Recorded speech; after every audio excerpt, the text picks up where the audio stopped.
Ladies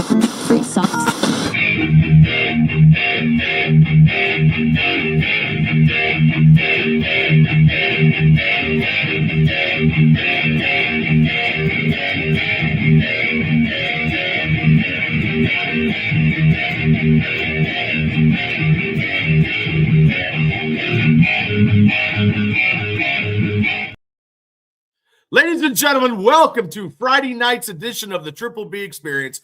I'm your host, Bad Bubba Brewer, as tonight we talk professional wrestling. Now, this channel talks a lot of stuff, but Friday nights are totally devoted to the sport of professional wrestling. And tonight, my special guest he's a trainer. He's been on this show before, and he's also a professional wrestler. And he's coming in from Ryse Wrestling. He's the trainer of Ryse Wrestling. He's the man from Pittsburgh.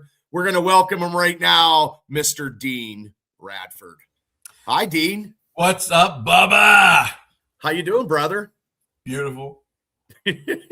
Well, ladies and gentlemen, if you don't know, Dean, why don't you tell them what you've been up to, what you're doing, and if you have any announcements that you want to make, brother. Sure. So, honestly, the last, we'll say since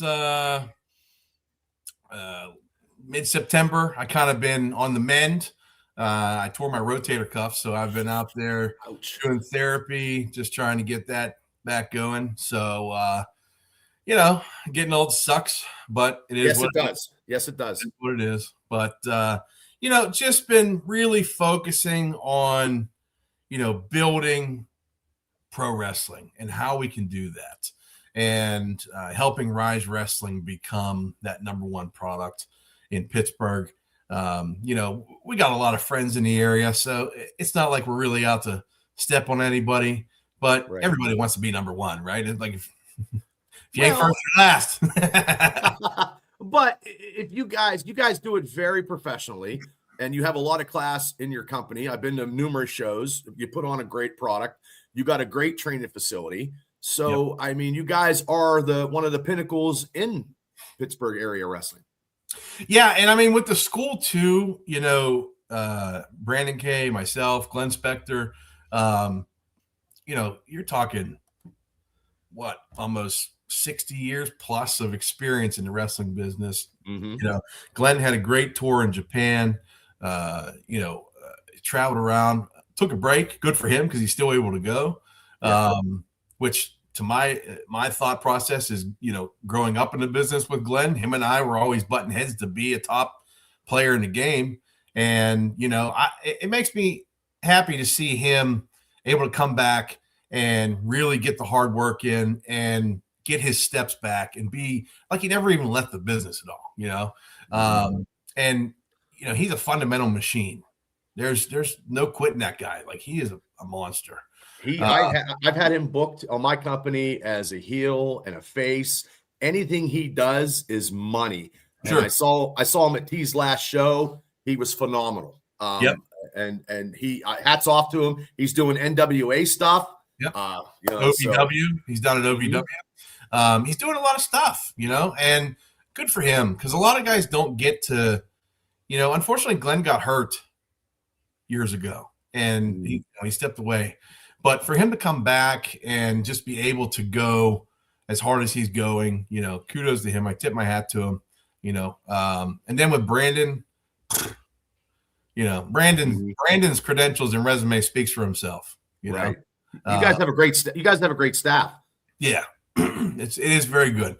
And it's just the fundamentals is the same between the three of us. Work hard, learn the game, and everything you put into it, you get back out of it. But you just got to put the work into it,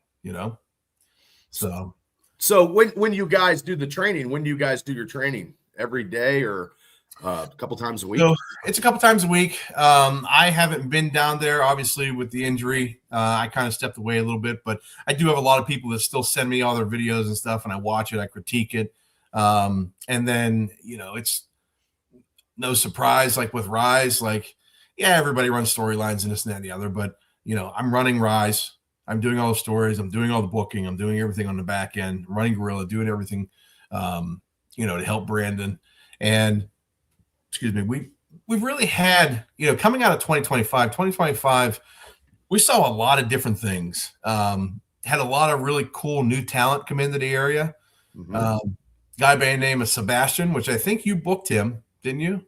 No, I don't think I did, but I know who you're talking about. Yeah, he did the art. He does the artist gimmick, and he. Oh no, we did. Nope, yep, yeah. We did book him. Yep, and he's phenomenal. He's in Ohio, I believe, but we brought him in, and unfortunately, he got hurt, and it was just a year of getting hurt.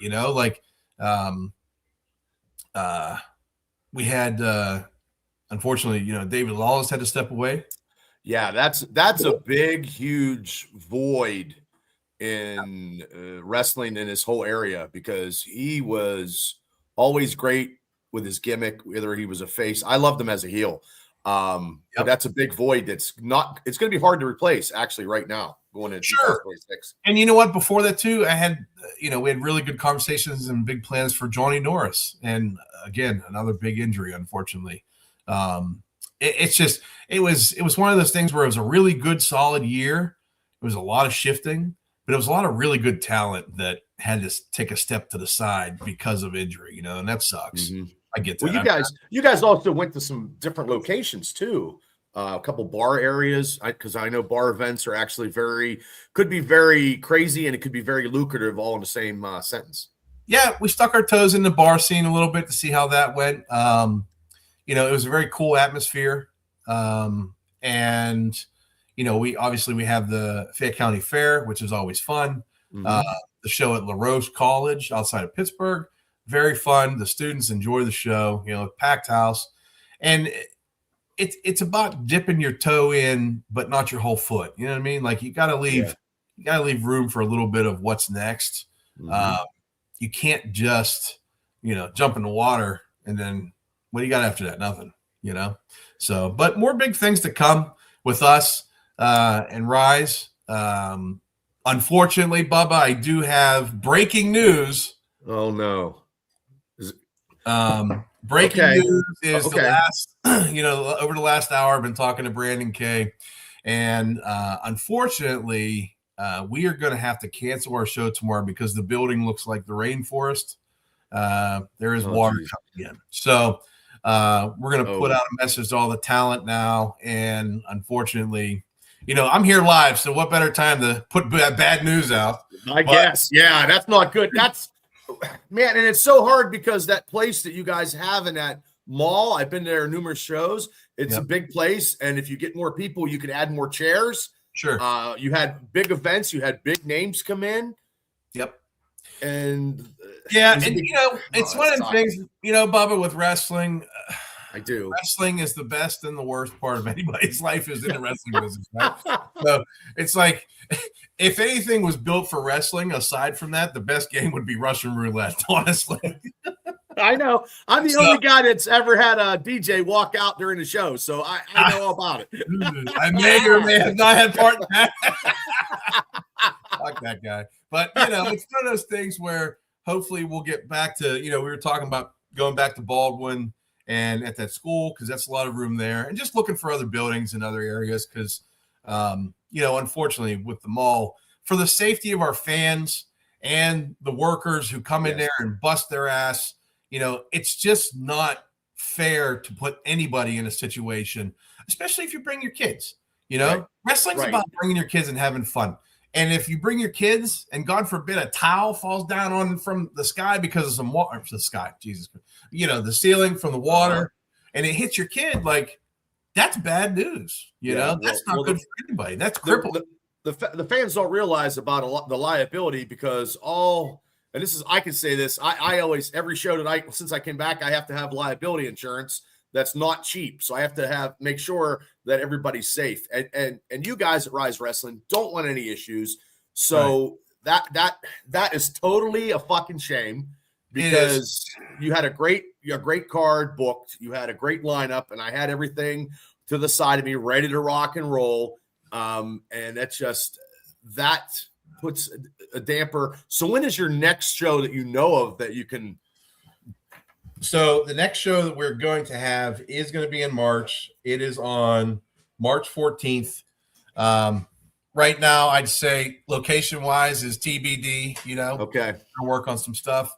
if the mall cooperates and we're able to get them to fix some stuff, then it's not an issue. You know what I mean? Right. And I'd love to keep that spot because it's like you said, it's a great location. There's plenty of parking space. Yep. You know, it's a good spot where you can, do a lot with. But there's nothing wrong with moving around too. So we just got to find some stuff, get it figured out, and not a big deal. We've been looking at other buildings for a while, just to try and hit some different areas. We just try not to run in and step on anybody's toes because that's the hard part you guys have down there because Pittsburgh is so, it's like an Indian tribe. There's a Cherokee over here. Here's the Blackfoot.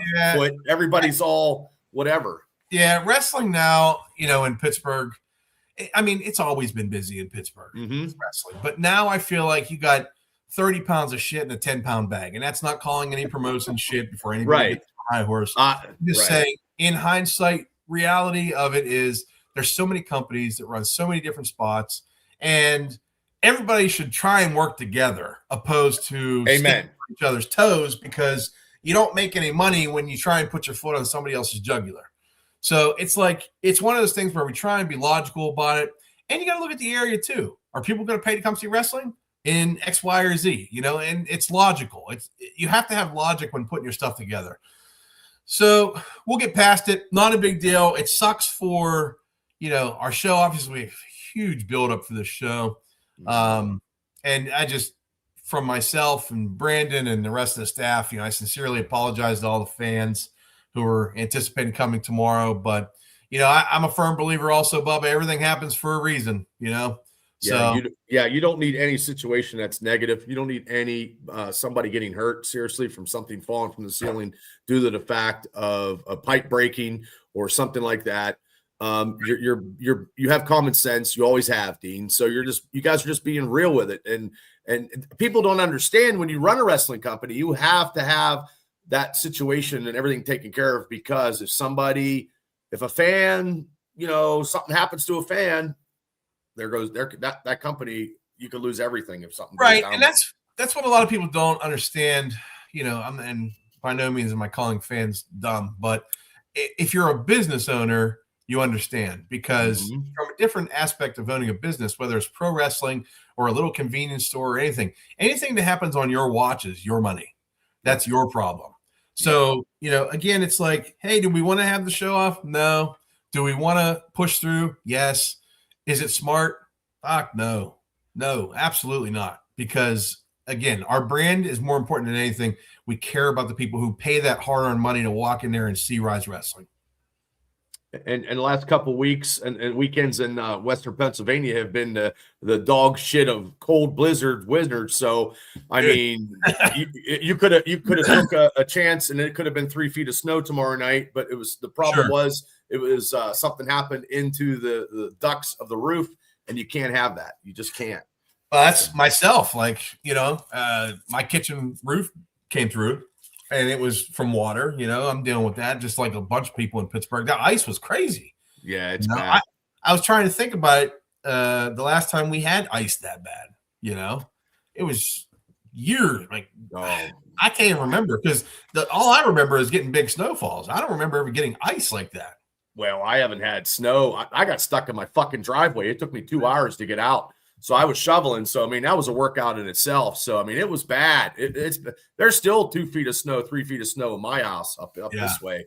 But yeah, so I mean, that sucks for the fans. It sucks for Ryse Wrestling. You guys are a very persistent organization. You guys are one of the best in the area, and you'll get through this hiccup. And I know, Brandon is probably just because I know where I would be popping gummies or rolling stuff up and drinking 6-packs like no tomorrow because, I mean, my first show, I had a fucking panic attack. So, I mean, the first show I came back at. So, I mean, I give it for anybody who does this business on a regular thing. It's hard. It's 24/7.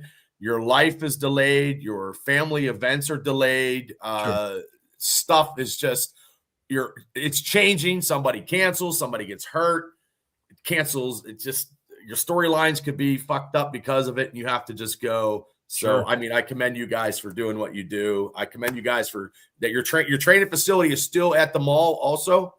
Currently, yes. Currently, yeah. Okay. So it's one of those things too where that building's okay. It's just that other side of the building is where the water's coming in. It's, right. It's just you got to find a solution to it. We'll get there. As far as wrestling, there's a show going tonight. 2 PWs over and over. Yeah. Next week is RWA. RWA, Imagine Wrestling, IWC. I mean, there's a smorgasbord of professional wrestling. This is the hottest it's been in the last couple of years. There's some great talent. You guys have great talent on your show. You guys got great people coming out of your academy. Yep. I mean, so you guys are March 14th. We'll be back with our game on. Well, that just makes the build up a little bit more. The people, they're going to be hungry for Ryse Wrestling. So that's it. If you don't get your tickets, then you won't have a seat because everybody's going to see it on the 14th of March. That's it. We're going to come out hot. We're coming out of the gate hot. So, well, you had to say that, and I mean, it's not the news that you wanted to put on, but I mean, I gave you the platform to do it, and appreciate it. It's you guys will overcome. Yeah. That's how you guys are. That's how you guys are anyway. That's how a lot of these companies are. You guys are very fucking persistent and you know what I mean? Nothing gets you guys down. So yeah, and there's a lot of strong heads, right?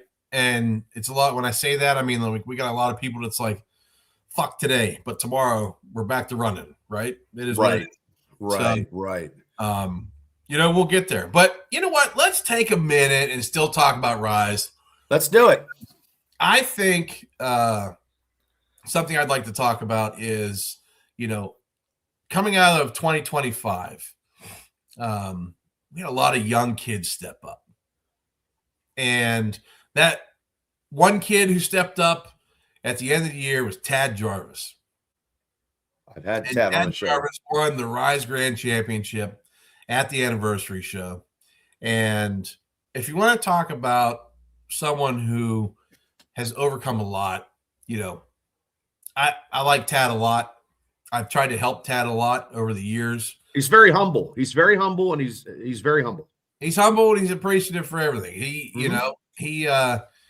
And me, Bubba, I only got one plate to serve, and that's eat shit. I'm going to give it to you every single time. So it's, him and Jace Mira has, he stepped up his game a lot, and it's really just, it's nice to see some of the young guys stepping up and being able to come into their own, now Tad has the weight on his shoulders, he's a marked man. He's a marked man. He's a bullseye. He's, and there's a lot of, young guys that we have, AJ Alexander.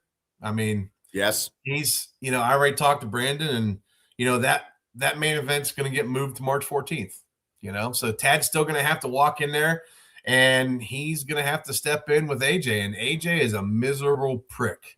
Yes, he is. And he's out to prove that he should be the man by any means necessary. And, the thing about Tad is Tad's got the heart, he's like Pittsburgh's Rocky. He finally reached the top of the mountain. But like I told him, I said, listen, social media isn't everything. Right. Maybe focus on being more than just the social media icon out there. And, I told him before in the past, I said, look, bud, I said, that might get you, you can't always worry about that stuff. You're a champ now. You got to get your head in the game, Well, what did he say? What did he say when you told him that? I got it, coach. And I said, okay, kid, well, gates are open now. You better start running because these motherfuckers are coming. Well, I think that's his first heavyweight title, I believe, isn't it? So, I mean, that's a lot of pressure. Yes, this is his first time winning the Ryse Heavyweight Championship. Yeah. And he's had so many opportunities. He just fell short, but this time, he's been listening. Opportunity was everything. Mm-hmm. And after, Brandon was able to get the company back from David Lawless, we're not leaving that anniversary show without a championship match. Well, and then AJ coming back from Japan, he's got a fucking chip on his shoulder, and he's just like He's like a fucking badass. He just doesn't have anything pleasurable to say to anybody. I've seen him live when he came back, and he just was just miserable, but miserable enough to kick somebody's ass in a ring. Miserable, you know what I mean? Sure. Absolutely. Yeah, and that's something that makes for a good title match. Sure, absolutely. Hold on, I got to put this thing on silent because I think my phone's going to start blowing. Oh, up. you're going to get blown up because everybody's going to be calling you. Yep. So yeah, and again, that was Crusher. So we had no time to tell anybody, and I said, Brandon, fuck it, I'm going live on Bubba's show. Just let me go on here. I'll just have the boys watch, and then they'll be. As soon as I announce it, hit the send button, and we'll put it out on socials. Yeah, I was like, I gotta go. I'm talking wrestling tonight, baby. So, it's one of those things. Like I said, with AJ and Tad, that's gonna be a good match. Yeah, that's gonna get Tad out of his comfort zone, and that's what I want to see Tad come out of his comfort zone. He's gonna have to nut up because I'm telling you. Sure. I seen AJ's matches in Japan when he came back, and I was at a live show, and I'm telling you, he was just miserable and just beating the shit out of somebody. He had that persona, like he's not going to take shit because he was over there. He's back here. He wants a belt. He wants it, and he's going to get it by any means necessary. And he had a nice run with the Ascension title, but Glenn got in his head, and rightfully so. Well, okay. And Glenn got in his head because he wouldn't listen. When he came back from Japan, Glenn took him under his shoulders and he said, just listen to me. I've been there. I've done Japan. I understand how it is to come back here where before you went there, nobody really saw any ounce of anything in you. So let me take you under my wing and listen to me. And, AJ's egotistical ways got the best of him. And, him and Glenn started going at it. But it's one of those things where, Glenn's an old dog. Right. He knows the tricks. And AJ thought he was going to get him. He didn't get him, But now AJ's even more pissed off. And, he's getting that title shot with Tad Jarvis, which will now be March 14th. And I'm excited to see how it plays out. Two styles clashing right there. That is two styles clashing. I told Tad, I said, hey, Tad, I said, don't get your head kicked off. Oh man, he's gonna take some strikes like no other. He just got to be prepared. Yeah, got to overcome. You said it was like Rocky. So this is even he's got the title. I mean, he's still going to be the underdog in this title match. Yeah, 100%. And unfortunately, nobody ever wants to hear that when you're the champion. No. But I mean, the way I look at it is, he blinks the wrong way. AJ can just take his head off. And then guess what? What happens after that? You're back at the bottom, bud. You don't want that. You're back to crawling, and that'll take somebody's spirit and their mind and everything else. But I'm excited for Tad. I'm excited for him to have his run with this championship and see what he can really do with it. I already got emails out the wazoo about people wanting to come in and challenge for the title. Nice. So it's gonna be good. It's gonna be good. It's gonna be a good year. 2026. Good. That Ryse is the name, so Ryse is the game. You know what I mean? That's it. And we got wild card Rubio Bell. He's doing some stuff. He came out of school. Him and Daniel Nova doing some things, picking some steam up. Some of them new hot young talents. You got Fox is doing some stuff. Still trying to figure that kid out, but he's pretty good on the mic. He's doing some good stuff in the ring. And like I said, I'd like to see all the young guys step up this year, follow the lead. Tad's the leader. So follow the leader, Well, that's good. You guys got a school and you guys got guys that are working towards getting bigger than, where they're at. And that's good because if they don't think they're going to get bigger, then why do it in the first place? Right. Yeah. And that's, like I had mentioned, Jace, Jace is another one with his chip on his shoulder at Ryse. Jace he's young. He's slapped together. He's a good looking kid. he's an asshole, but he's a good looking kid. um, you know, and unfortunately, look, Tad had that round with Jace. They had the best of series, and Jace won. So it's one of those things where Tad has a lot of arrows coming towards that bullseye. Yes, he does. We'll see what he can do with it, though. But I'm excited for it. So it seems like you guys got a lot of younger talent coming in. But what about some of the talent that's been there at Ryse for a little bit? Who do you think could be, making their mark and making a big impression in 2026? Well, I think Edric, he won the Ascension Championship. Now it made him Triple Crown champion, first ever in Ryse history. And I think Edric got his claws into that belt. It's going to take a lot for anybody to take that off of him. So I can see Edric having a really solid run with that and having great matches too, because, Edric's he's good. He's good. The crowd loves him and they connect with him when he's in the ring. He's got like a total package going on there, I think too, another person who could have a really standout year too is probably GME, Gianni Michael Enrico. Okay, he's making a name for himself everywhere he goes. Also, yep, I could see him definitely stepping up this year for bigger things.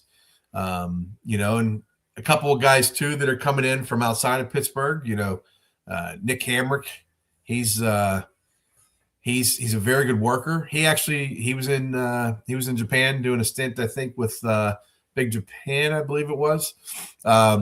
But just interesting to see. Another one too that I'd probably put a dime on if I was a betting man would be John Lee Kirk.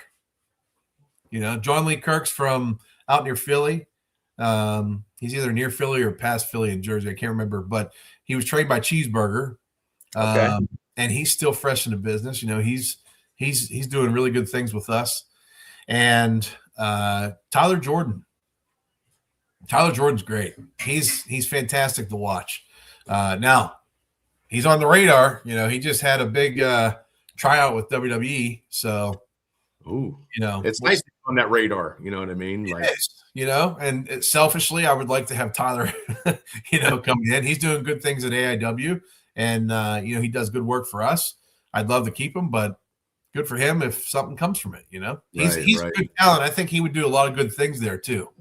Well, I'm just having my bad taste of WWE because I wasn't happy with the Rumble and over in Saudi Arabia. And I'm just trying to get – I do a lot more independent watching, a lot more NWA, old school wrestling videos. I don't know. So maybe you can, I don't know, make me turn my head or make me want to grab the remotes to turn on WWE. I don't know. I just think since they got ESPN under and all that TKO stuff, it just doesn't seem right to me. As an outsider looking into this, I felt like, obviously neither one of us know how WWE runs or what they have going on. Right. They come out with this show, the Unreal show, where they're showing all the backstage segments and everything else. And I don't like that. Here's my thing. Like, from a standpoint, I love it because I get to see what they're doing behind the scenes. Okay. From a pro wrestling standpoint, I fucking hate it. I can see it's a double-ended sword. It is, because where I'm at now with wrestling, obviously being in charge of running a company and things like that, making sure things come off the way they need to, and seeing how I've seen it before, but it's much more now. It's one thing to go to WWE and be an extra and see all the backstage, stuff going on and all the crazy that goes on for 15 hours in the day, to seeing the boardroom talks. Like, that's interesting to me. I like all that. But I take it with a grain of salt because there's a fucking camera on. As well as I do, anytime camera's on, it's all work. Yeah, I don't trust anything anymore. I don't trust a goddamn fucking thing anymore because AI, you don't know what's what anymore. I have no idea. I have no idea. So I mean, I mean, Rumble was whatever. It was flat. Yes, it was very flat. I'm glad you said it. I wasn't happy. I look forward to the Rumble. I always have my whole life, and it just didn't do for me.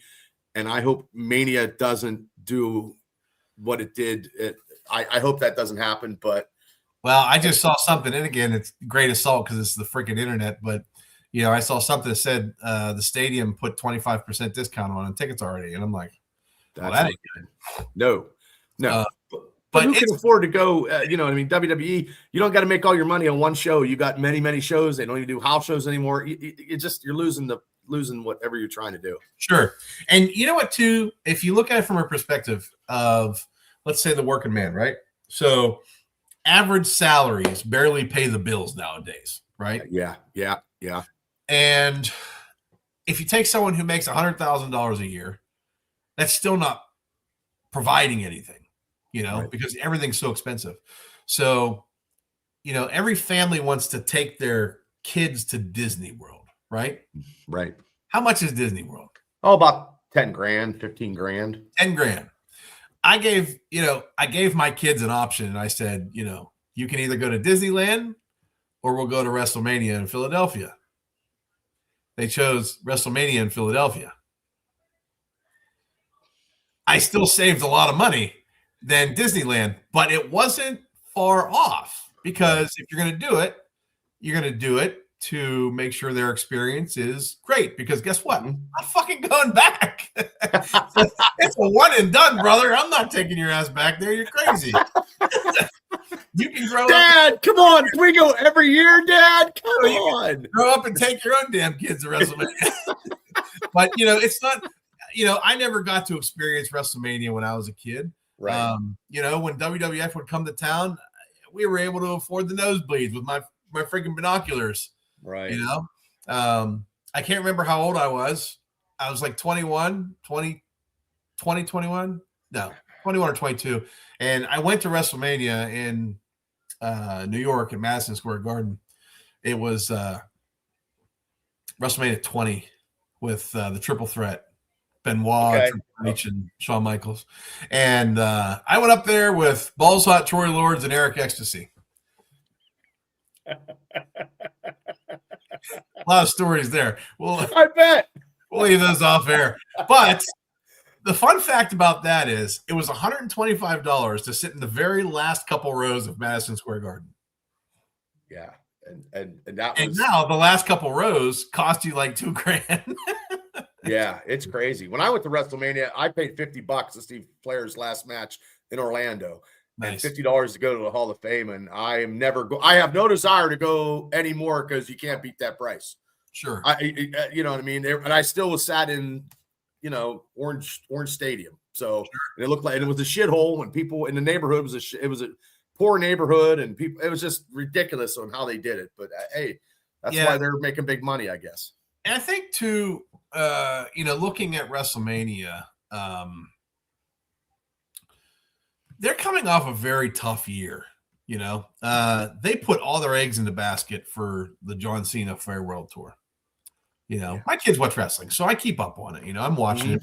I don't think we ever really watch it live. We go back and watch it, but it's one of those things where you figured at least the last 6 months, the hard 6 months of the year, was all based around John Cena. What else was really going on? Nothing. Nobody could give a shit less about anything, right. And now, going into the new year, what was the big buzz going into the Royal Rumble? What did everybody want to see? I'm going to say maybe Cody Rhodes, I'm guessing, but I don't know anymore. Everybody wanted to see Jericho. Oh, okay. And that didn't happen either. No. Did you notice all the Y2J stuff in the crowd at Royal Rumble? I don't know, because there was a lot of turbines.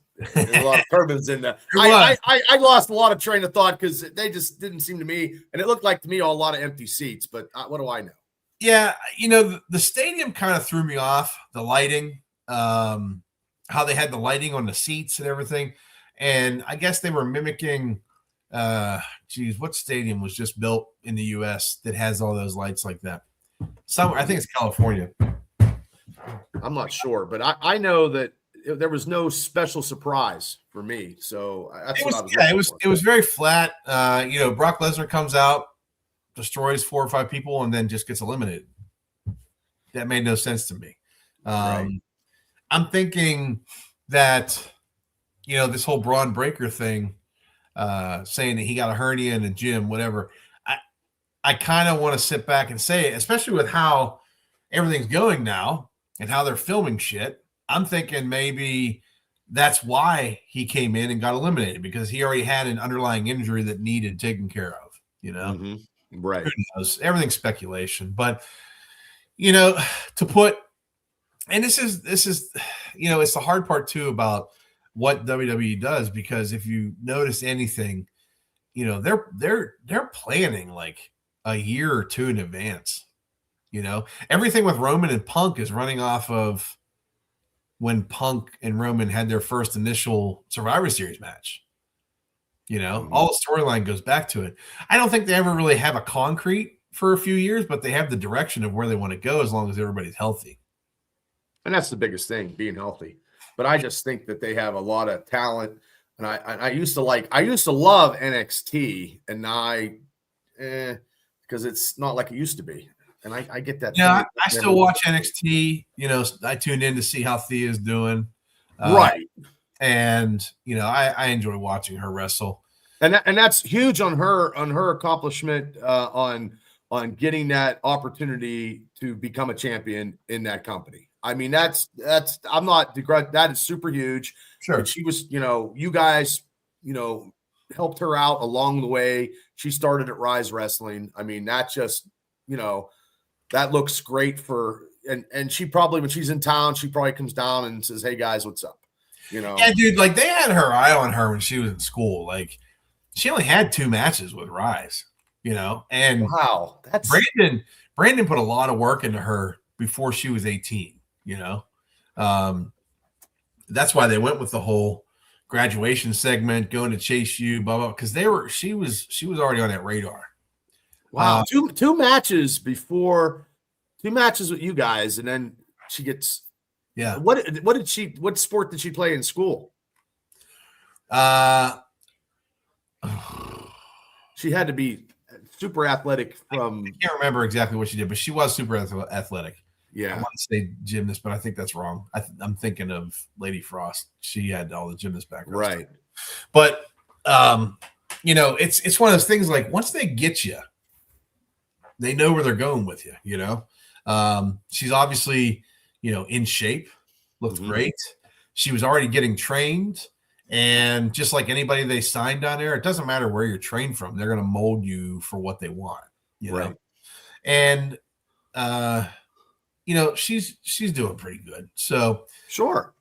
It's looking at NXT, they're in like that flushing period because they lost all their bigger people now up to the main roster. So a lot of it, it's like they're starting over now. They've pulled Joe Hendry over. Yep. And I mean, you can already tell, again, it's like the same mold, right? They've had Joe Hendry under their watch for how long now? Yep. If they didn't, he would have never came out at WrestleMania against Randy. Right. Like that guy was they knew they were going to sign him. But it's one of those things. It's weird now because like TNA, I feel like TNA is now the FCW to WWE. I feel that too.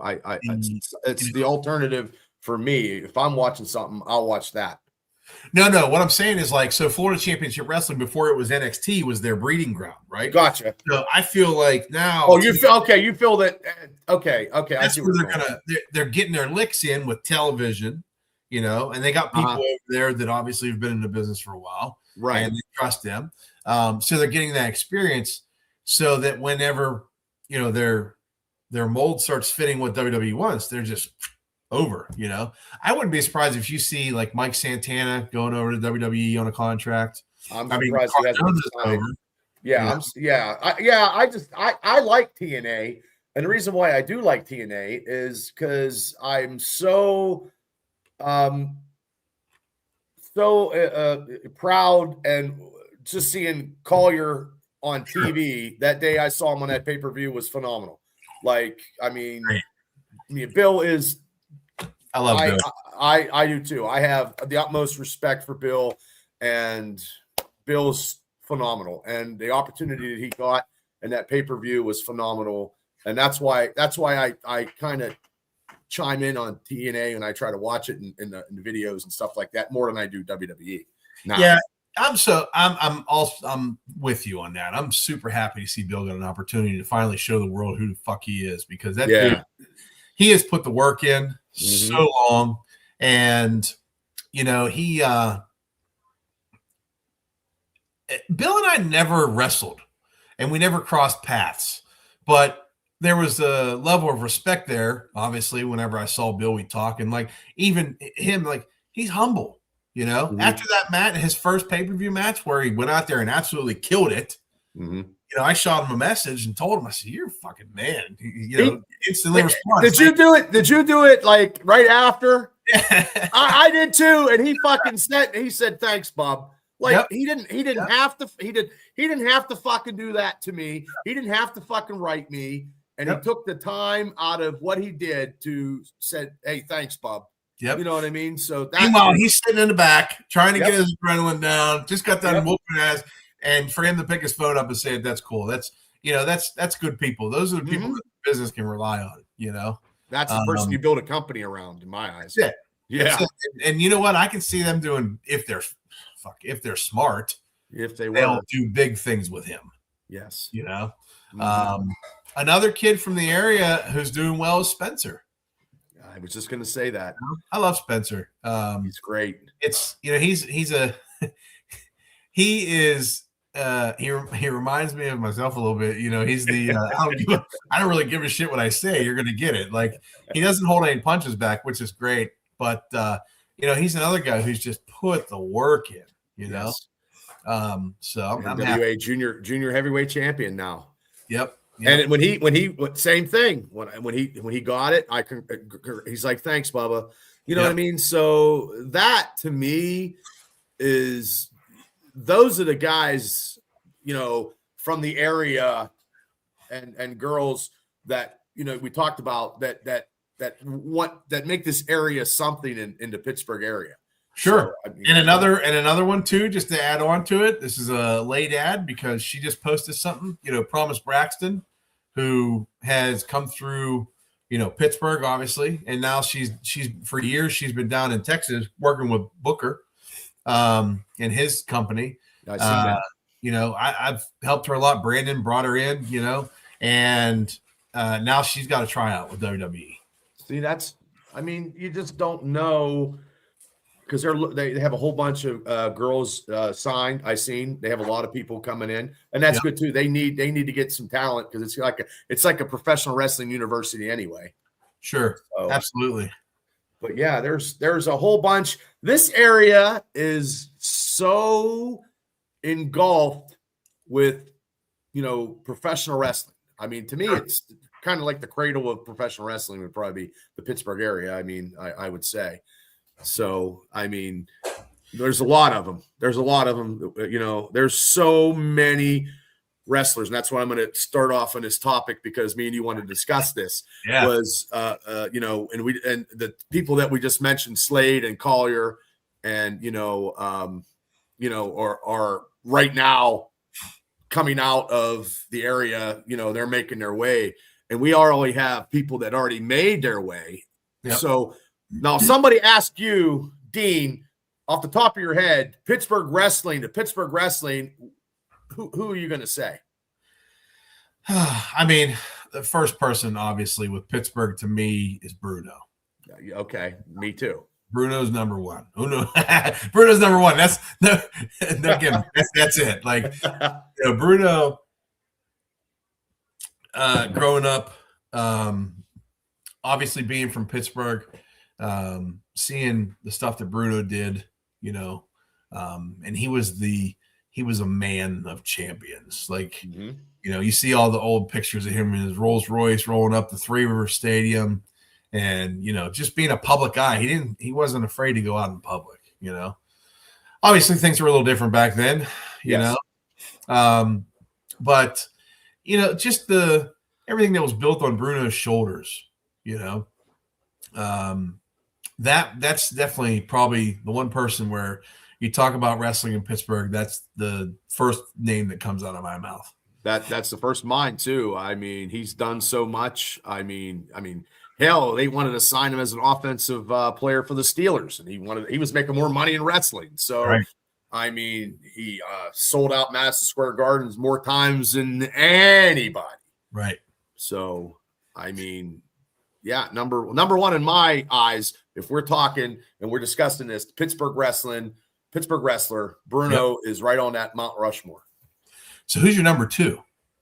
Well, I'm going to say my number two would probably be Kurt Angle, but also too, it could be other people. To me, it could also be Dominic DeNucci. Yeah. So, but being a world champion is probably where I would put Kurt Angle over. I didn't say Dominic's not out of the reigning. Sure.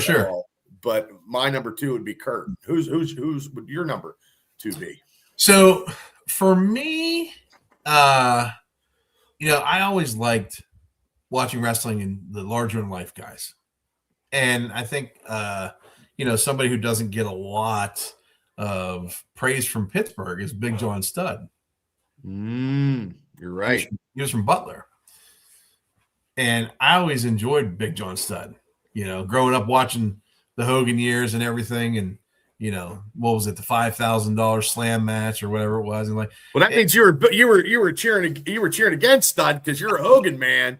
So I was, but as I got a little older and went back and filled in, like, wow, that guy's from around here. That's cool, he'd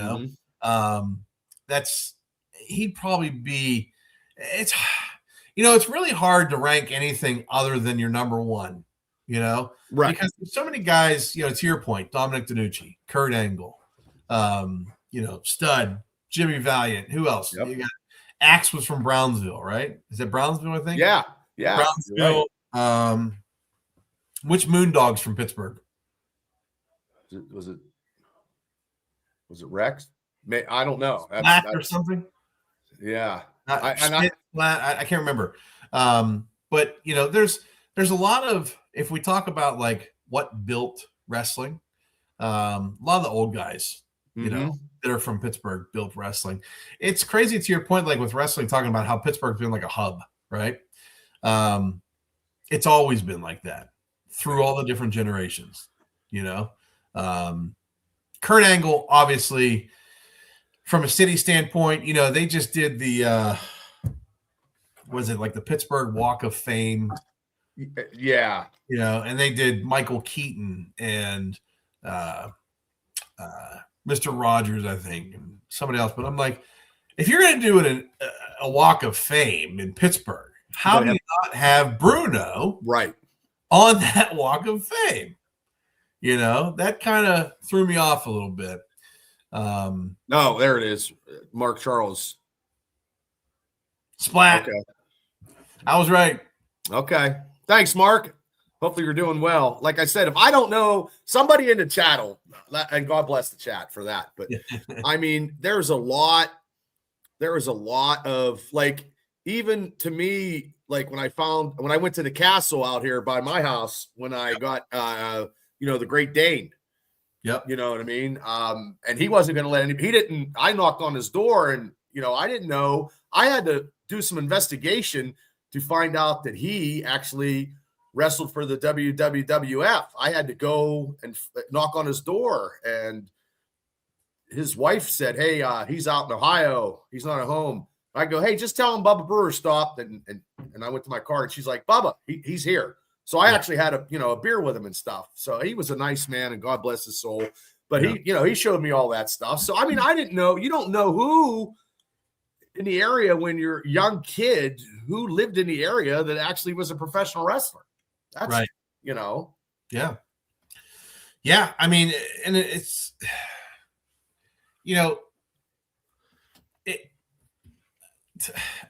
again, I go back to, I don't even know how we don't have a statue of Bruno. You're right. I'm not disagreeing with you. I don't know. but as far as just looking at it from a realm, a perspective, Kurt, just to get back to Kurt, like Kurt did so much, not just with wrestling, but amateur wrestling, and built that up in the area. Not just him too, him and his brothers, that whole family. The whole family, it's Pittsburgh's Von Erich family. You know what?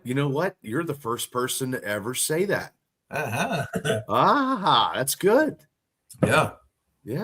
That's even in Kirk's WWE run, like they would bring Eric in to switcheroos, but I think the Angle family is definitely a Von Erich-esque family in Pittsburgh. Yeah, I never thought of that until that's a good analogy of that. Like there's so many like even Jumpin' Johnny DeFazio. Sure.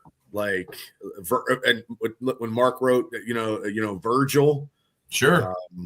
Just a plethora of professional wrestling from, the Western Pennsylvania and Pittsburgh area. And a lot of, and there's a lot, there's so many, you got, you had Britt Baker recently. Yep. Warlow recently, Corey Graves. Yep. His brother Sam. I love Sam. So there are such, Elias. Sure. There's so many, but to put it on a Mount Rushmore, you're Bruno will be and always will be the pioneer. There's no, no one will ever touch that. No, no, that's Bruno. Nobody will ever touch it. No, Bruno will always be number one for the city. No, I'm going to tell you, if he told me I sucked when I wrestled in front of him, I wouldn't be. I would be doing this podcast, but it probably wouldn't be wrestling. It'd probably be something else.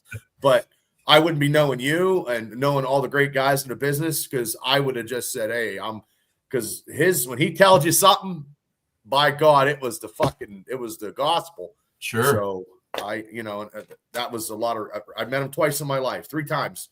Yeah. And just the utmost respect, him and Danucci. Yeah. I tell you, a cool moment I had with Bruno back when Norm was running IWC. We did the Legend shows up in Franklin. And, the one show, I can't remember who I was telling. It might have been Mark Charles. But, they gave the key to the city to Bruno that night.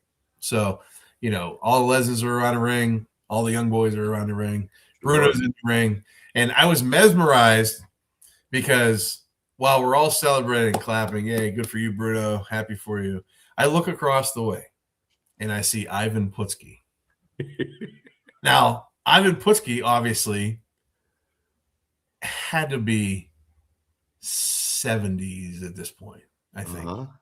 Or we'll say late 60s. I can't remember. I also don't know how old he is right now. But we're talking 15 years ago at least. So I look over, and where Ivan Putski, obviously not built the way he used to be, as he's going like this, his triceps are flexing in my eyes as they wave. It's like, I was like, holy crap, like, dude still got a ton of muscle under there. Yeah. But it was cool to be there live around the ring and see them give the key of the city to Bruno. And, backstage, Bruno was very cordial with everybody, willing to talk to everybody, wanted to talk to every person out there. He was. Yeah, he was something else, because I asked him a question. I'm like, Mr. San Martino. He's like, you call me Bruno. Yeah, I got that. That. You get that too? Yep. That's what I mean. It's a connection for everybody. You know what I mean? Like, I could tell these stories 20 years from now on my deathbed, and it's the same stories that a lot of wrestlers that met him that are from this area, and you're gonna do the same thing. So I mean, it's just. When I said that to him, he said, "My father was Mr. San Martino. You call me Bruno." Yes, sir. Yes, sir. Yeah. He did say something about when he gave a pile driver, nobody gave up. Nobody got up. I put him in the hospital. Nowadays everybody gets up, and I'm like, yes, sir. After 13 yeah. Yep. So yeah, even like I had Shane on about a month ago, and Shane Douglas. Yeah, Shane's a great guy. Sure. You know what I mean? He's done a lot for the business, in the area. I mean, he's still going strong. So I mean, he's somewhere in that Pittsburgh. I don't know. I don't know where, but you know what I mean. There's a rock of him somewhere. You know what I mean? Well, and to look at Shane and Ryse, we had Shane in for the Rumble, and I was helping a friend out at that Wrestleverse. It was just in Pittsburgh. Yes, that's where he did the interview for. I got him on and promoted him going down there, and I couldn't go, but he was down there with. I was talking Mike from Imagine Wrestling. Imagine sponsored it. Yep. We were sitting there talking. And no surprise, but we were sitting there talking about Ric Flair. God, that guy. So Ric Flair, sidebar, he did his photo ops with Sting. And then once Sting got to his table, that's where everybody was at. And it's Sting's last appearance. So of course everybody's gonna be at his table. Exactly. So there for 2 hours or 3 hours or whatever. So Flair got pissed off, nobody was in his line, took all his shit down and said, I'll be at the hotel drinking if you want an autograph. And I think Shane just did an interview about this, but Shane and I were talking. Shane is very appreciative of his fans. Mm-hmm. And to his point, what he said, and I think he said this in the interview too, it was just the pure fact of, these guys who are 50 years old plus, you have to appreciate that somebody still wants to come to your table and spend $25, $40 to get your autograph because of what you did 30 years ago. Right. In Ric Flair's case, you're almost spending still $100, and there's still people who came there to see him, and he was already gone. Like, it's kind of pathetic, honestly. Yeah, it seems like sometimes he just doesn't think, and it's all about him, and he doesn't. I don't know if he's ever going to give back to the way he should, but maybe he just. I don't know. And it was all about Sting. I mean, it was his last face paint. Right. I mean, so why do you have to overcompensate? But it's because if the spotlight's not on him, that's just how it is. He came into IWC years ago whenever Norm was running it, and he made his splash real quick there on just being a jerk off to one of the ladies at the time. Oh, I bet. And it's to see all these videos of him doing these autograph signings where he's not even looking up at his fans. He's too worried about whatever's going on, or he's just too trashed. It's a shame. It's a stain on the business for somebody who who has done so much to build pro wrestling. Mm-hmm. It's a shame because he's literally the walking, talking example of what everybody should have just not done in the 70s and the 80s. Right. And he still don't get it. No. And he got an extended life because he was down and out and almost died. Yeah. He's not supposed to be drinking, but he still does. Sure. And you figured, since Hogan, God bless his soul, has passed, you figure he would be a pioneer and give back to the business a little more. But that's not. And as soon as Hogan passed, there was his drama that he put out there about something about Hulk and this and that and the other. It's like he doesn't know how to not have any kind of drama towards him, Yeah, just don't be the issue. Nah. I mean, he ain't gonna care. I mean, he's but I mean, a lot of people just pay their respects to him, and then you don't. They always say you never want to meet your hero, right? I mean, I wish I'd have met Hogan, but I never did. Dude, I met Hogan. I know. I know. I was gonna go to his beer promotion, and I had everything lined up. Yeah, I was going to finally meet him. Finally, over many decades, and and he was sick, and then he couldn't make it, and then it never transpired. Yep. That's crazy. So, It's still weird. Like you lose Ozzy and Hulk Hogan in the same week, or what was it? Same week. Yeah, it was the same week. Crazy. Like two icons from two different spectrums that actually interwoven and interweaved at numerous events and occasions. Sure. And it just, I mean, I don't know. It just sucks. It's wild how the stars align, Bubba. Tomorrow I could be in the same boat. Who knows? Yeah. Well, it'll be a big boat for me, brother. I mean, and then they could burn me, and then I could the boat will explode. But I mean, there is a lot of, and we can say a lot of great wrestling from this area, and just to talk as long as we did, we could do podcasts over podcasts over podcasts over the whole Pittsburgh thing. But you have Bruno on your Mount Rushmore and John Studd. So who would be the third pick if you had it? I mean, if I had a third pick, I'm going to loop Kurt in there right there. Okay. Him and Dominic are the next ones that come to mind for me. Mm-hmm. And then, right after that, I would throw Shane in there. Shane, I don't think Shane gets his flowers for what he did. Now, I was a huge fan of ECW, right? Mm-hmm.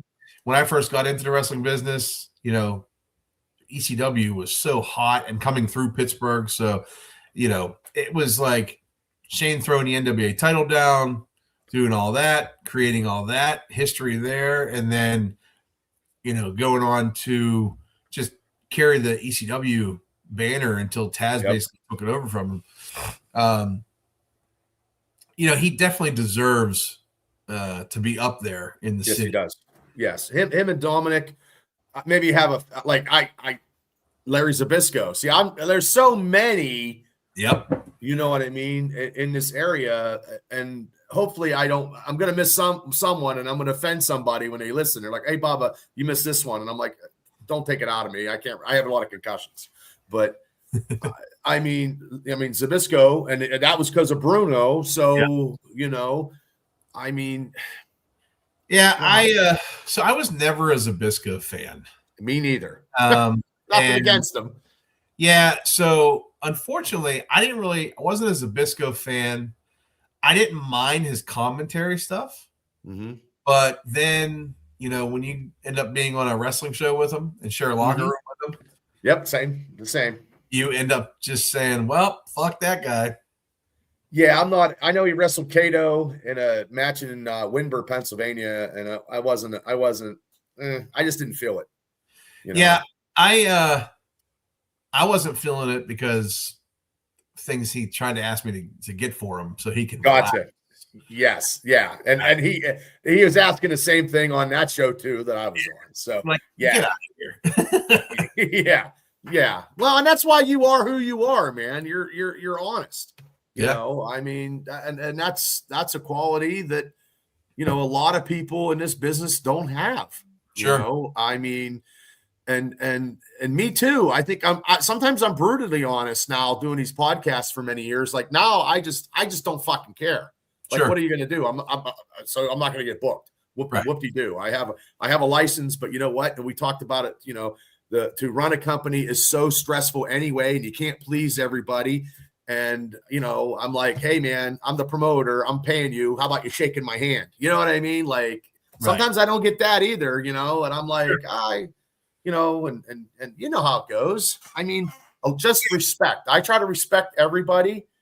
Yeah. And I just want this area to be better, and it can be because I know it is, and I know you guys are doing stuff to make it better. Yep. Yeah, I mean, it's and you and I have talked about this before, working together is a better situation than. Oh my God. I appreciate you helping me out my first show back in 14 years. Sure. You know what I mean? I appreciate, I fucked off your DJ and he left. It's okay. You deserved it. I don't know. Well, I got a sound system now, but I mean it's still in the box. But yeah, that was never ever. I know Sorg's like, man, I filmed a lot of shows. That's never happened before. I go, yeah, tell me about it. I've never had that happen before. But and that's a respect thing, right? because of the respect I have for you, I was not letting that guy sit there and do that to your fans when you're trying to build this back up. Yeah.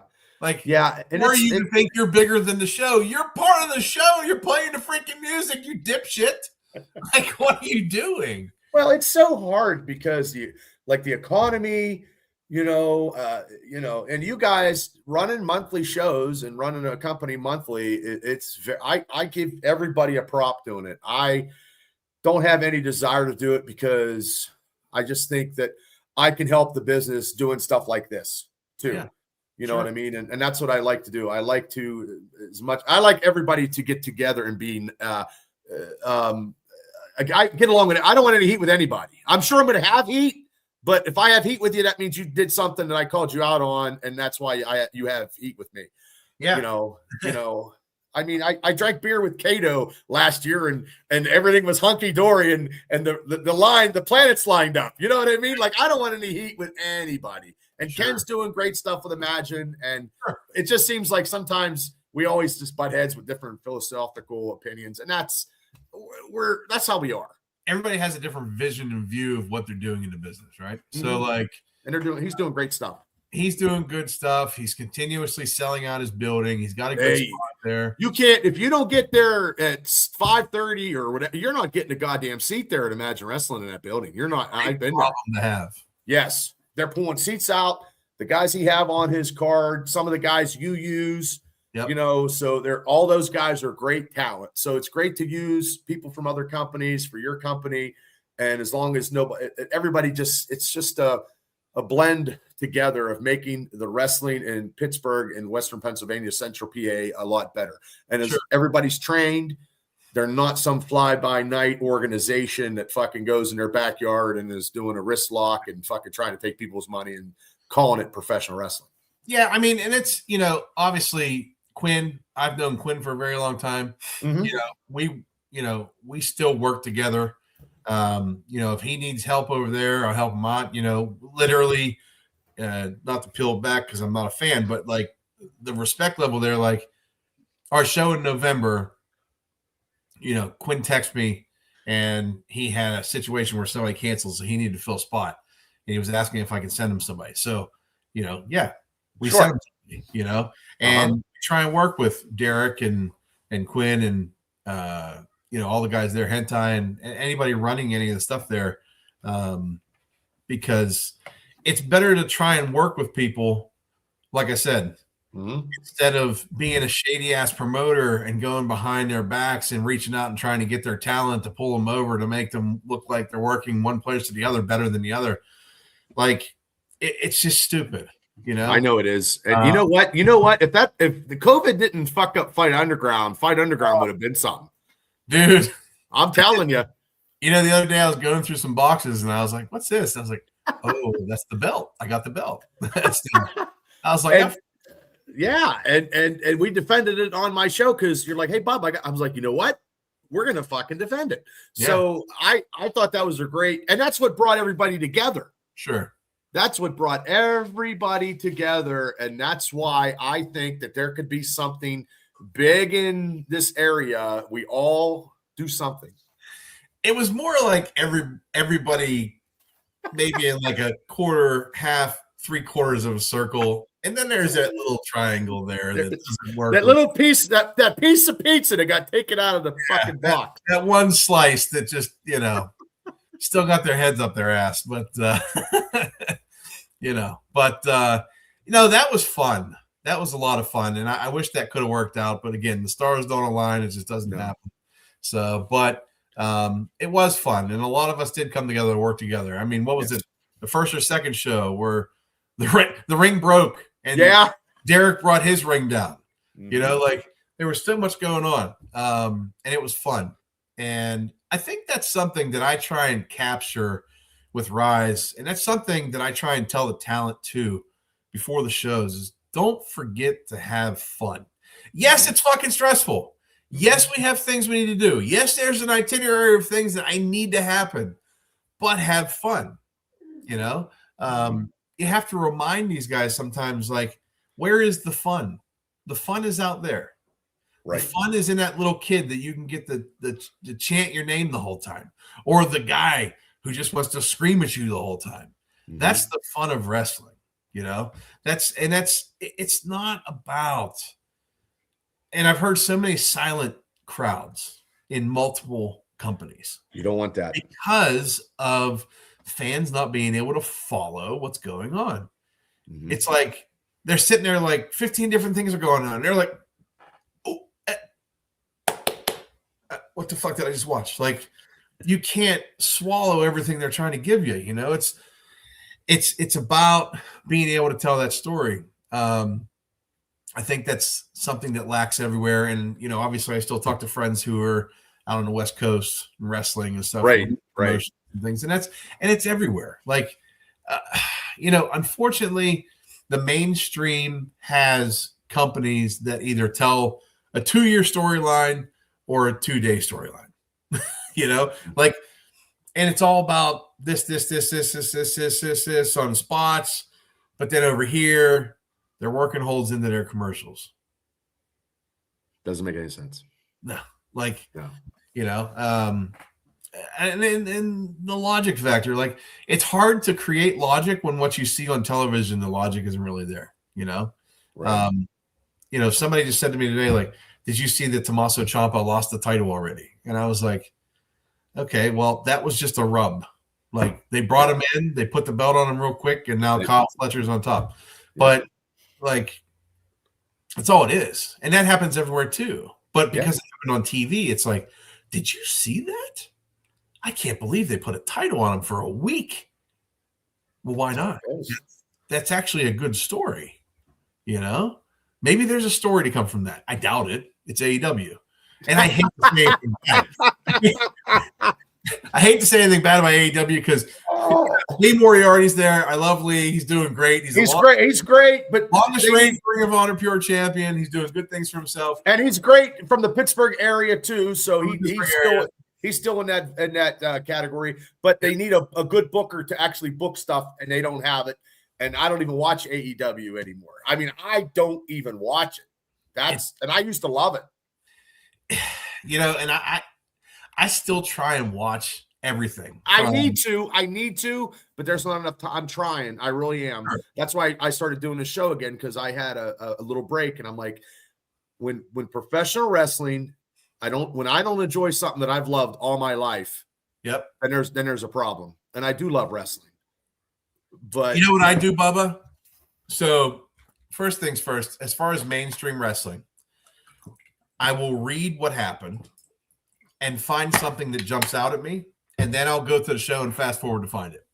That's what I watch. Yeah. As far as like independent shows, I actually watch a lot of independent shows throughout the country and in other countries on my streaming device that I have. And I do too. It's brutal in some areas. Yes. I've seen stuff where there's 30 people on a pay-per-view and it's 30 people, and I'm watching it and I'm like, I'm trying to grasp the reality on, well, why can't I can be on pay-per-view with the matches that I've had on my show since I come back. But I mean, it's all this, and I'm like, they're putting it on pay-per-view, and I'm like, Jesus, God Almighty. Yeah, and there's a lot of companies that run on that Thriller, whatever it is. NWA, they run on Roku, that's free. Platforms that these guys get, and they're inexpensive. Back in our day, Bubba, we didn't have this. We had the paid channel that was after midnight, and you followed ECW. So there was a lot going on there. But that's, local television was all we had, But you guys, having Ryse, and I know I'm jumping off the different, but having the social media on Ryse actually helps because, you guys have a YouTube channel, you guys have, snippets of the matches. I mean, that all adds up because I know being a monetized channel with my Steelers Dynasty stuff, all that stuff adds up. Sure. And that is a big thing. And we didn't have that back then. We just had the DVDs at the shows, or the VHS tapes at the shows that you sold. Other than that, and that's a sign that, I'm an old man, and you're a little younger than me, but now, can you imagine if we had all this shit back in the day? Well, it's funny too, because, looking at the business end of things, I was talking to Brandon, we were talking about the Patreon. Just look at Patreon alone. Like, even if you can get a flat number, let's say for your show, let's say you have a Patreon and you run it and you get $1,000 extra a year from your Patreon. Well, that's an extra $1,000. Yeah. And you have, all your resources, TikTok, Twitter, Instagram, Facebook, anywhere you want to post all your stuff. But the good thing about that is you can localize it to where you want it to hit. Right. When you're paying for it. So it's horsepower is in the chat. He said, "What's up?" Sorry. Horsepower.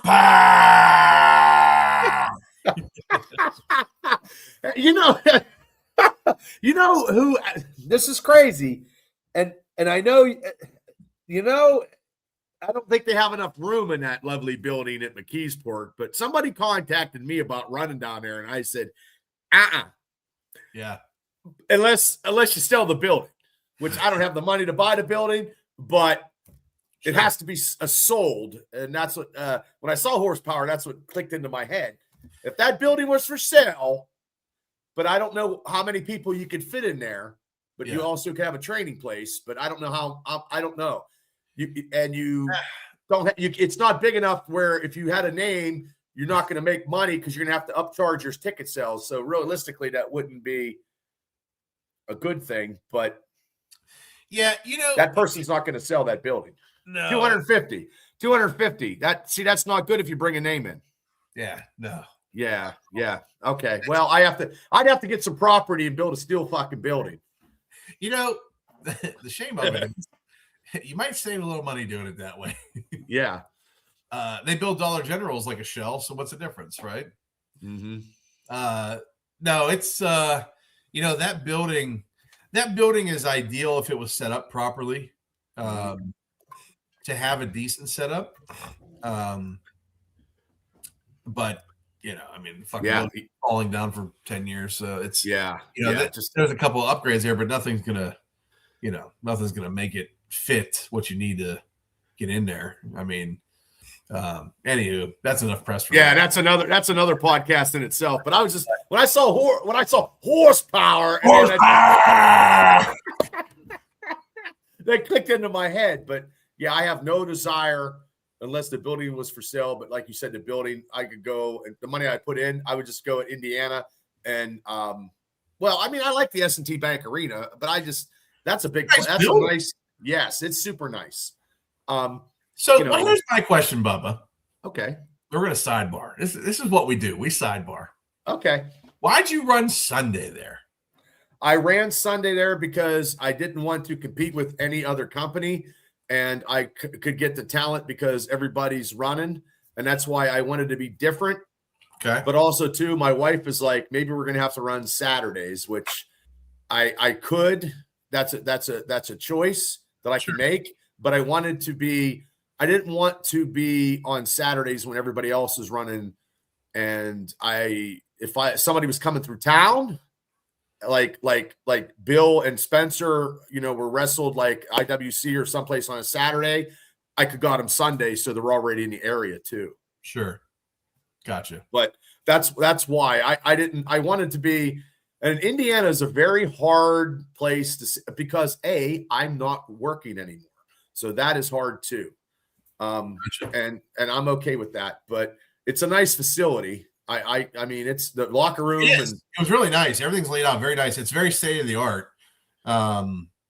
Even though it's an older building still, it's not brand new, but it's still kept well. Mm-hmm. So that was a nice building. And it's 10 minutes from my house, less than 10. So I could just, I mean, if I had a place to put the ring up, you know what I mean? And I my ring's in my garage, I'm not, he's not trying. I mean, and sometimes It's just a question, Count. Calm down.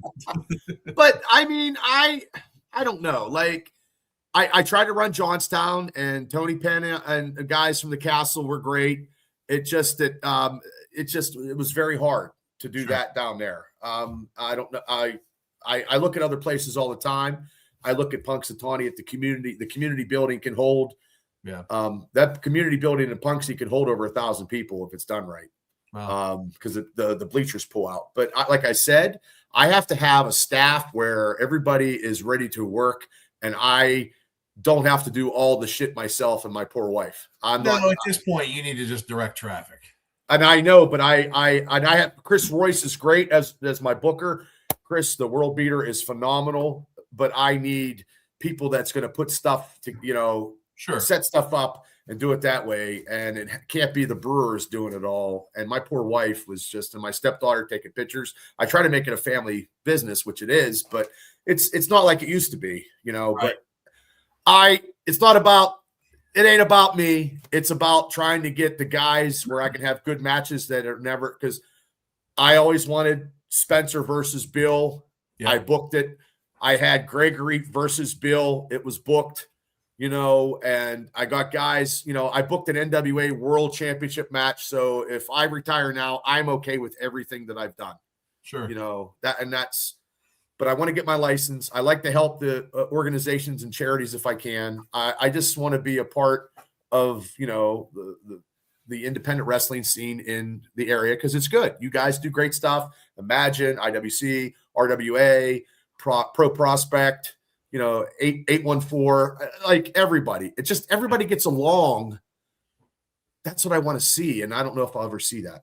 Most of us get along. Yeah, we do. Yeah, it's, we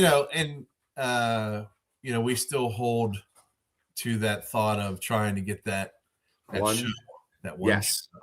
Okay, good. Because I thought I was the only fucking crazy bastard that thought that. No, that's a great idea. Okay. It's just like getting it together and making it happen. That's all.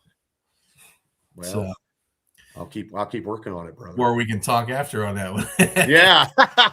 But do you have anything to say to promote? I know the show tomorrow is, but you got a show coming up March 5th. I'm going to let you talk about everything before you get out of here. Go ahead. Yeah, March 14th. Like I said, location, TBD. We got to get a few things squared away, but March 14th will be the next show. And, these guys are going to be, those wheels are going to be spinning. Just can't wait to get out the gate for the new year. The best thing about wrestling is just how unpredictable it is. Yes, it is.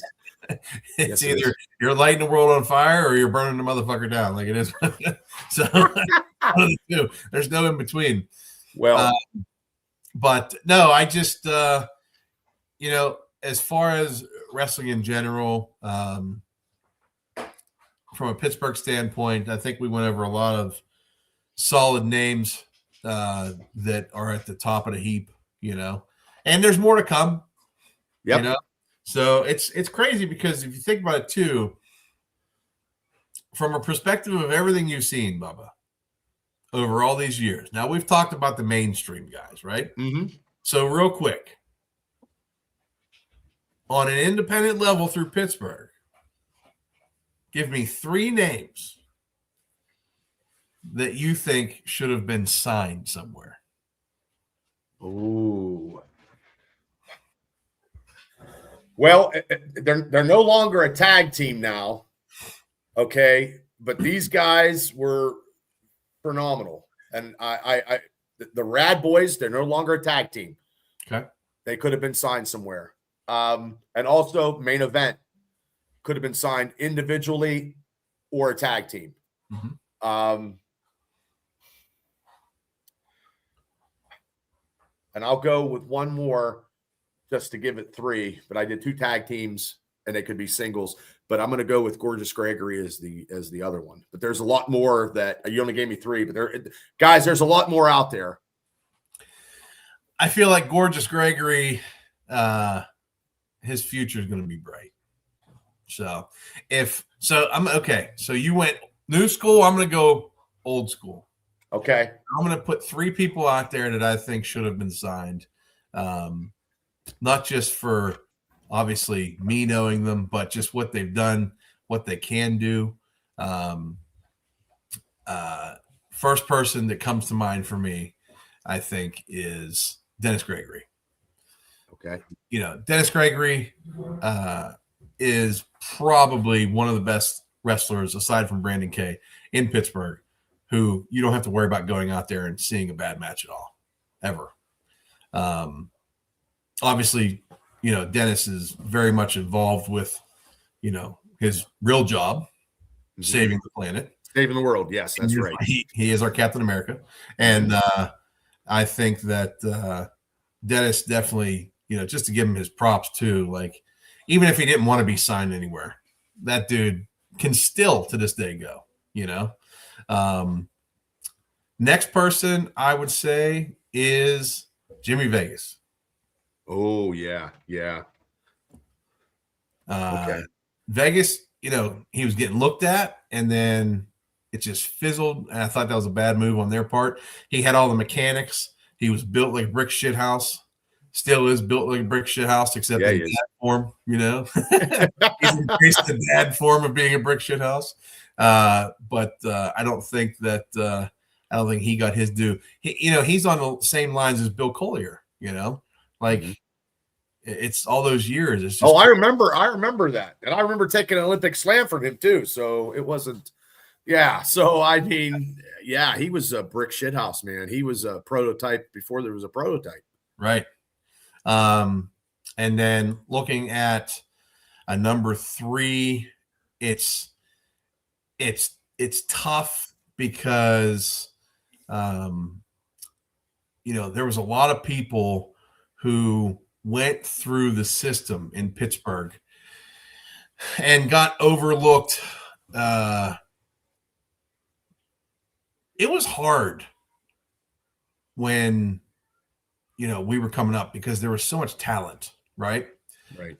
Somebody who doesn't get his nod and how good he is and all the hard work that he put in is Troy Lords.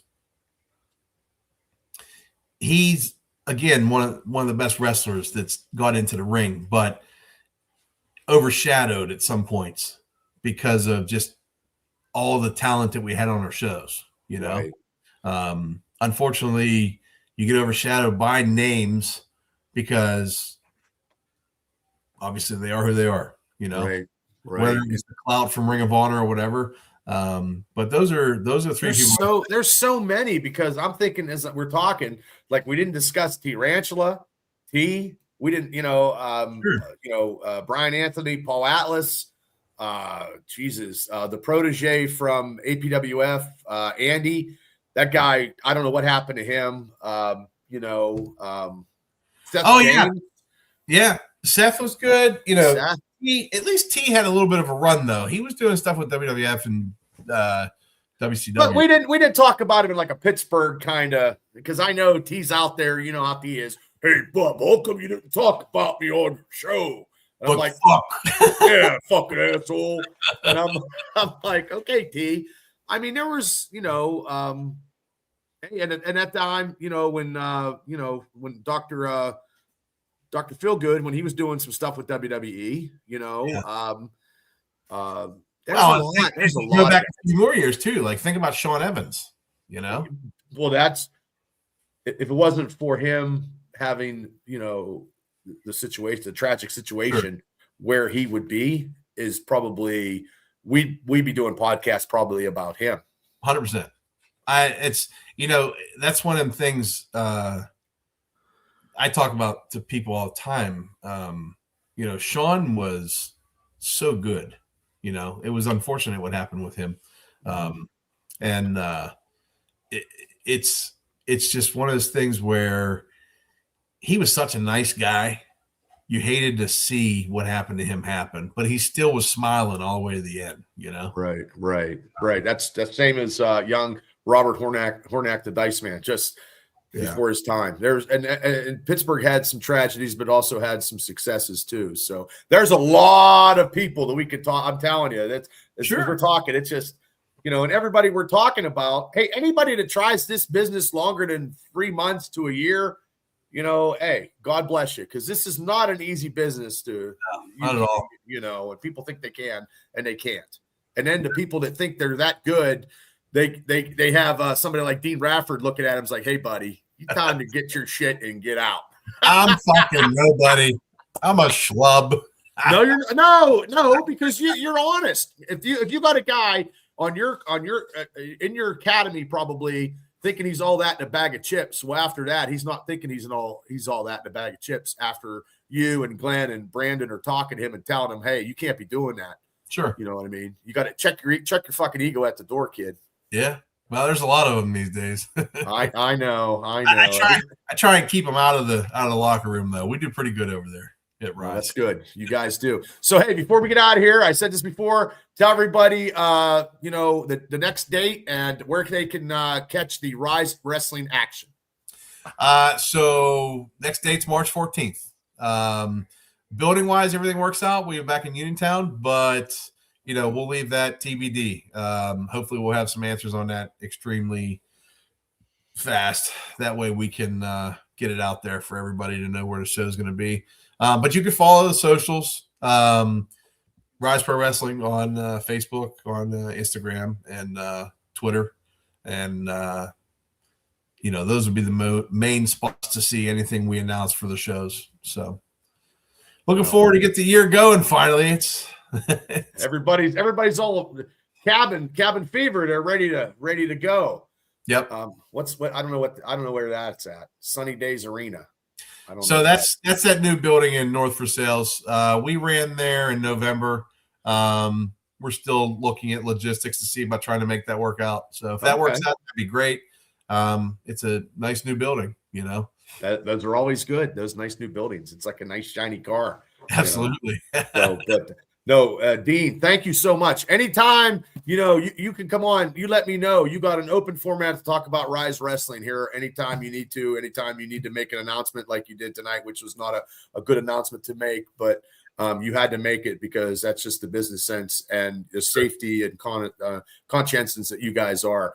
But like I said, you have a spot here anytime. If you guys need to do something, just let me know. I'll share it on my sites for you, and I'll talk about it on the shows on Friday nights at 8 o'clock. But, Dean, it was such an honor having you on the show again. Appreciate it, Bubba. Thank you. And one more time before we leave, horsepower. Oh, that's a good one. Good night, everybody. Hit like and subscribe to the Triple B Experience, and everybody have a great weekend. And if you can catch an independent show this weekend and next weekend, please do in Western Pennsylvania and the Pittsburgh area. Check them out. You're going to see the future superstars of tomorrow today. Good night, everybody.